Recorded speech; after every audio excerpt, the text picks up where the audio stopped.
I, as a reviewer, is one of the more pickier when it comes to IMs. Usually, I don't really like a lot of IMs that I've review. I might say that they are just okay, or they're good at things that I don't really care about. But however, with this particular review, I think it's one of those rarer times that I actually like this IM. So the manga tea here we have today was sent to us by a subscriber. His name is Aji. I think his name is Aji because it's his YouTube name. And thank you so much for sending this to us. You're really helping the channel. So yeah. So the manga tea, the TLD of this review, it's actually a very excellent IM. I think it's fantastically tuned, and it has decent enough of technical performance. Usually I would prefer a more technical IM rather than an IM with great tuning. However, the tuning in the manga tea actually clicks with me quite a bit. It clicks with me a bit better than the Blessing 2 have. So yeah, so so that's, I guess that's it for the TLDR. That's the whole thing about this review. The build quality here is decent enough, I guess. It's made out of plastic. It's like the usual Chi-Fi VA audio type of build quality with typical cable too. It's not bad. It's not excellent either. It's just a very good one. So yeah, the build quality is okay. It looks very beautiful. It has somewhat of a texture to them, but nothing much. Also, you have this beautiful case too. It's not very functional. I think it's more of a storage case instead of carrying case. So yeah, you have a lot of ear tips. This is not, except for the blue one, you don't get the blue one, but you have quite a few selection of ear tips. You have the typical KZ Starline type of ear tips. You have the foamies, and you have the usual rubber silicone tips. I don't know if it's actually made out of rubber or silicone. It's like rubber silicone type of tips. Kind of similarly material in material with the Acoustune tips, but the shape's a bit different. But it functions very well. The tips fits very well for me, so I don't have complaints with the ear tips. And yeah, in the general tuning of this IM is, I would like to say it's a bit somewhat warmish, neutral type of tuning. I don't think it's V-shaped sounding. You do still have the type of energy at the treble region, however it's not very somewhat V-shaped. I think it's more of a warmish, neutral type of tuning. And something like the Blessing 2s might actually sound V-shaped comparing it with V's, because it has a very full type of mid-range presentation, which I actually really like. And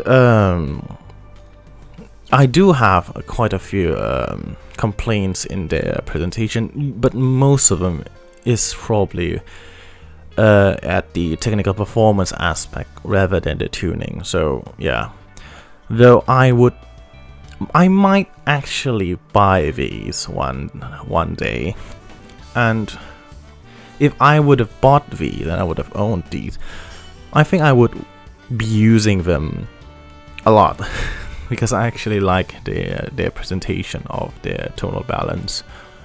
So yeah, for its bass region, I think it's one of the more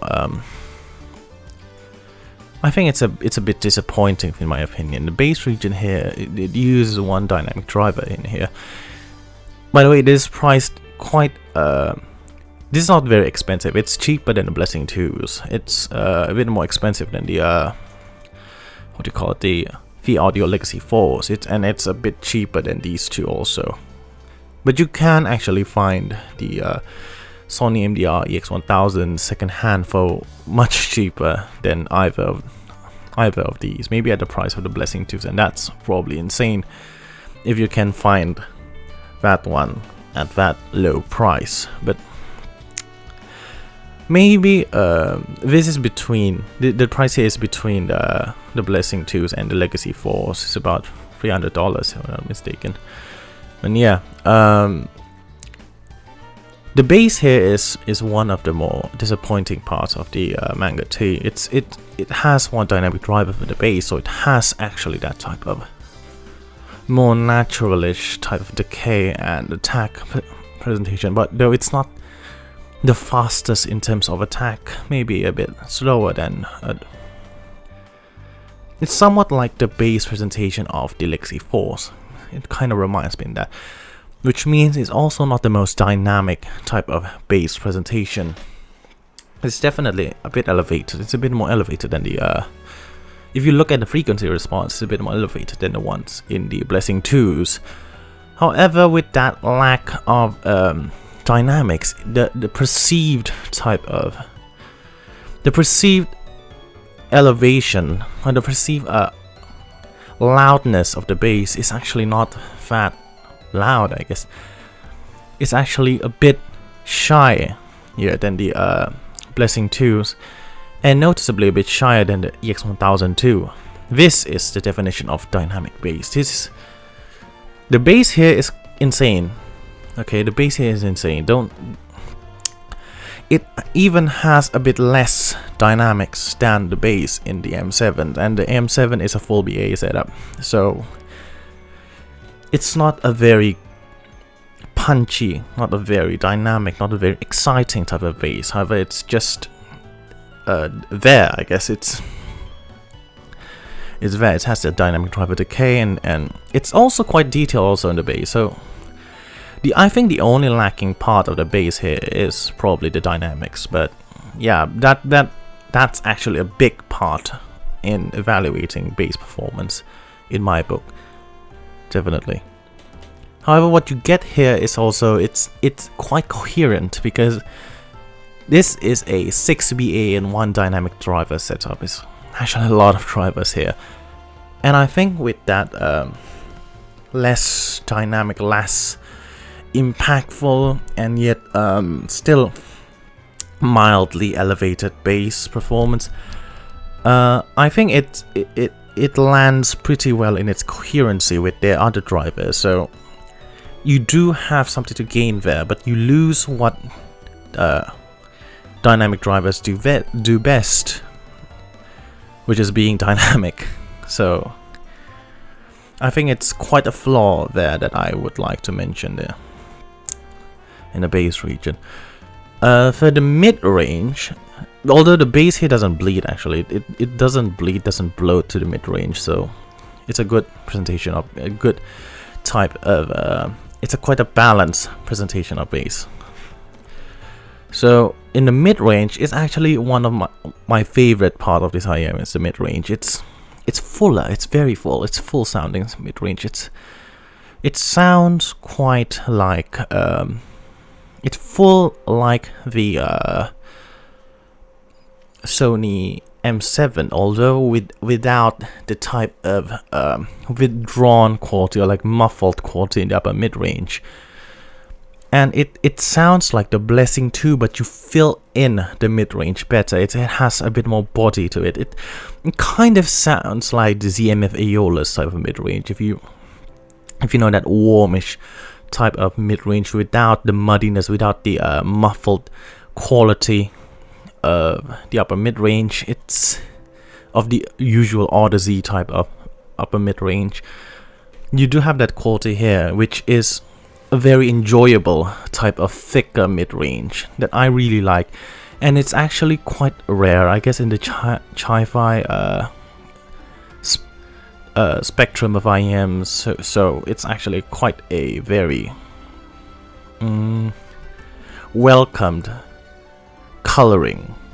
So yeah, it's definitely a bit colored here, but it's a very tasteful, very welcoming type of color. and it makes the Blessing 2's mid-range and the vocals sound quite dry and uninspiring in comparison. So I really like the presentation of mid-range here. However, for some brighter female vocals, you might get that sense of it doesn't sound as open or as free. I don't know how to explain it. It's like not as open or free as something like the Blessing 2s or the Legacy 4s. So you do have that type of trade-off, but it has definitely a bit more body to it, especially in the mid range around 1K or around like 800 hertz to 1K. That has quite a bit of body there. It doesn't sound honky or wrong, I guess, in its presentation, but it sounds a bit fuller. So it's positive, like, in its presentation. So I really like the mid-range here. And the treble here is quite a debate. I do have this discussion with Jay with the treble region of the Mangird T. I think it does have that BA type of shimmer. It has have that BA type of tinny sound. However, it's not really that bad in my opinion. It's definitely better than the Sony M7s, or better than the what do you call it? The C Audio Bravery, a little bit better than that, and it doesn't really bother me a lot at the treble region. Maybe it's because the Mangird T is actually a bit darker in its tuning, that I'm not bothered that much by its treble performance or its treble timbre. But I think it's actually very good. Also, it's actually very good too.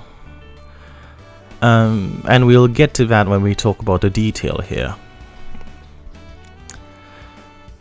Yeah, because it's not peaky. It's not. It has that type of peak. It might have something.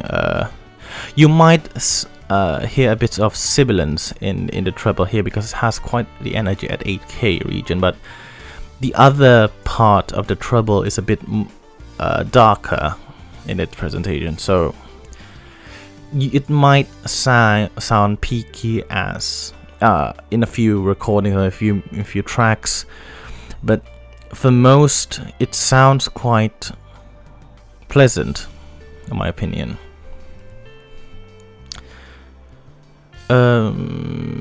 Yeah, the upper treble here is not as rolled off as something like the Blessing 2s, but if you look at actually the measurements, you notice that the Blessing 2's upper treble is actually brighter. However, the drop off of the Blessing 2's treble from the mid treble to the upper treble is very significant. It sounds and it's very audible, that drop off, in my opinion, and I think the more contoured type of upper treble presentation in the Mangird T is a bit more favorable than the Blessing 2's type of drop off in the treble region. So yeah, I guess that's that. For the technical performance here, in overall detail, I think it's actually good in my opinion. For its price, is very good. You need to note that this is cheaper than Blessing 2's, so for the price, very good. The bass detail is... The bass is actually quite detailed, however, in a more busier type of mix, when you need that extra dynamics to punch through, like you need to penetrate through the busy passages, the lack of dynamics here really adversely affect the bass detail and how you perceive detail and bass in a busier track. So I think it's more fault to the actual dynamics of the bass region here. The mid-range detail is good, however it's not very spectacular. It's maybe at the class of something like the it's a bit more detailed than the Legacy 4s. Maybe it's at around the Blessing 2 level of detail, maybe a bit less. Just slightly less. The treble detail is actually a bit more detailed than the Blessing 2s, in my opinion. I know Jason does. Maybe Jason don't actually agree with me in here, but we had this discussion about treble detail here. Jason mentioned that it's just because the treble is tinny, it might sound more detailed. But however, I just listened to the same tracks. I used the Aria, I used my HE6, I used my HE800s, and in the where is my wait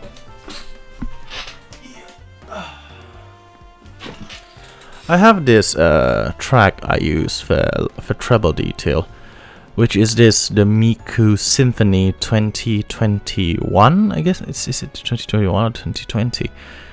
Yeah, the Miku Symphony 2021, I think.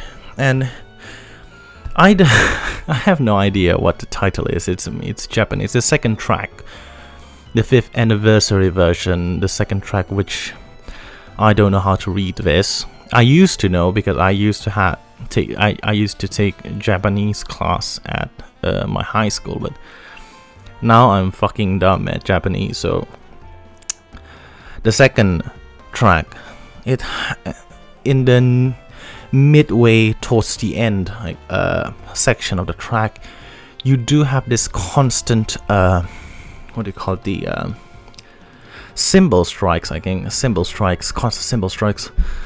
And with the Mangird T, and after I listened to this track with the Aria, with the HE800 and etc., I actually hear a bit more trailing ends of tone type of detail there than what I hear with the Blessing 2s. So in terms of those type of trailing ends of tone type of detail, I think it's a bit more. It's a bit better in the Mangird T than the Blessing 2s. However, when there is a part also where there is a drum hits in the busy passages, and that's what I mentioned about the bass detail before. The drums detail is really more emphasized, more audible in the Blessing 2 with its more dynamic presentation of bass. So yeah, actually you can actually judge the type of detail there. And for the mid-range detail, actually I use the track Melissa Monago, If You Were Here. It's one of my favorite tracks for listening to vocals, actually. And you do have that guitar playing at the background. And with the Mangird T, you can really easily listen to every movement of the finger at the guitar. However, with the Blessing 2 is a bit more difficult. However, I think when you actually pay attention to it, you do actually hear equal amounts of detail in the Blessing 2's mid-range in terms of that guitar type of sliding movement. However, with the more how the Blessing 2 is more presented there, I think it's much easier to listen it from the Mangird 2, because the Blessing 2 is a bit more dynamic. I guess the guitar sounds a bit further in the mix. Maybe it's because that shift of the mid-range, of the mid-range and the upper mid-range of the Blessing 2, that is more further than the mid-range here. That's what I mentioned about the mid-range being fuller in the Mangird T. Maybe it's that quality of the fuller mid-range made it easier for us to listen to subtle details in the mid-range in the mix. Against the Legacy 4, overall it's going to be the Mangird T is more detailed, like everywhere, I guess, in the bass, mid-range and treble. So yeah, against the M7, I think the M7 outweighs the Mangird T in terms of detail everywhere. Also, I think the M7 is a bit more resolving as an IEM than the Mangird T or even the Blessing 2. So yeah, and the X1000 is more it's more resolving in the mid-range and bass than the M7. So it's more resolving in the mid-range and bass than these two also. However, the treble region, because like the treble presentation of the Blessing 2s, the X1000 is a bit rolled off also. So you do have that type of sense of drop off, a sense of emptiness out there, that it's the treble detail is just not the best here because of that significant rolled off, and it rolls off very, very significantly.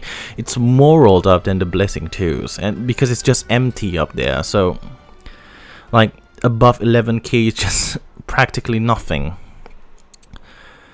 So I think it's the overall treble presentation here is also not very balanced too. So yeah, it's definitely the Achilles heel for the X1000 in terms of detail. However, the mid-range and the bass detail is insane. I think it's at the level of probably the Campfire Andromeda type of detail. It's actually a very amazing and detailed IEM. So yeah, in terms of dynamics also, it's not the best. It's a bit more dynamic than the Legacy 4s. It's less dynamic than all of these three, so I don't think it's best either for dynamics. For its spatial presentation, it's I think it's more of an average type of spatial presentation, in my opinion. It's the soundstage is definitely not the widest. It's quite deep and 3D sounding. However, I think it's even a slightly less depth than what we can have with the Legacy 4s. However, I think it's still average in the whole picture. It's definitely less impressive than the soundstage imaging and separation of the Blessing 2, because this is insane in that in that department. The M7 might sound a bit wider, however the depth and the separation and imaging is quite similarly leveled at. Oh shit! It's quite similarly at the level of the Mangird T, and the X1000 is definitely wider. However, the separation is not as good. I think it's good actually. It's probably it's about as good as the Mangird T. It's not as good separation as the Blessing 2s, and the imaging here, sideways, like lateral imaging in the X1000 is very good. It's better than the Blessing 2s. However, the front imaging is just almost flat, so the depth forward it's not very good in the X1000. So yeah, I guess that's that. I don't think I have anything else, and the coherency here is fantastic. I've mentioned that before. So I guess that's it for the review. Don't forget to watch Jason's video. See you next time. Godspeed.